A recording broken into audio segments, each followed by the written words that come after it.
Genesis chapter 14.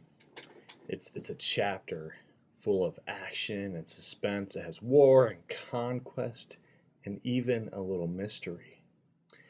It's there that we find 4 kings going to war with 5 other kings. And they have this great battle in a valley full of tar pits, so it's full of action and suspense. It's a lot of fun to read. And during this whole battle that's going on, Abraham's nephew Lot sort of gets caught in the middle of it. And the 4 kings that win, they take Lot and everything he has with them as plunder. And so Abraham, he catches wind of this, and so he takes a small army of his own and goes to war with these 4 kings. And he wins.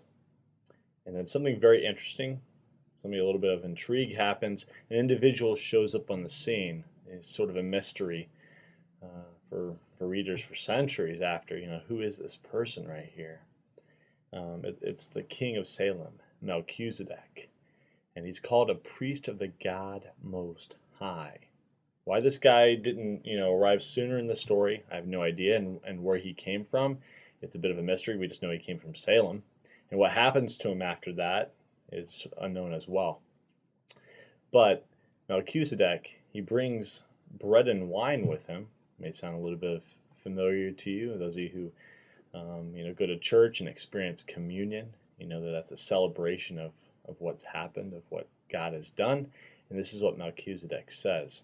He says, "Blessed be Abram by God Most High, creator of heaven and earth, and blessed be God Most High, who delivered your enemies into your hand." And then Abraham does something that's sort of familiar to us. Those of us who go to church, we experience this as well. Abraham gives him 1/10 of everything he has. He tithes to him. He gives him an offering. So you have bread and wine, you have a tithe going on here, and people are praising God for being victorious. And this figure, Melchizedek, he's quite interesting. In fact, the writer of Hebrews in chapters 7 and 8 points out that there's a lot more to Melchizedek than we're even giving him credit, and just by reading that Genesis passage. That he's a priest of God Most High. But generally a priest was somebody who was a Levite, somebody who was from the tribe of Levi. But Melchizedek was before Levi even lived. And then we also hear Jesus, and he's called the high priest, the priest of the Most High. But how can Jesus be a priest if he's not a Levite? He's from the tribe of Judah. And so if he's not a Levite, how is he a priest? And the writer of Hebrews says that Jesus is a priest through the order of Melchizedek. That Jesus has always been a priest. That he's indestructible, that he's lived forever. That his priesthood has been forever. That just like Melchizedek, Jesus was a priest before the Levites, before the Levitical priesthood.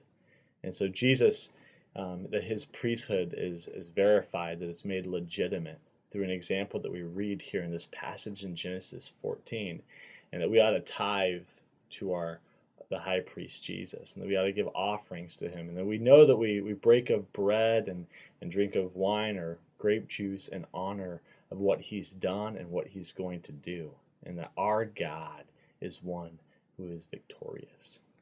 And we know that it takes a sacrifice from a priest to atone for the sins of God's people.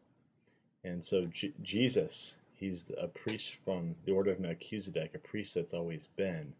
And we know that he has made sacrifice for us, that he sacrificed himself. The high priest sacrificed himself on the cross for us.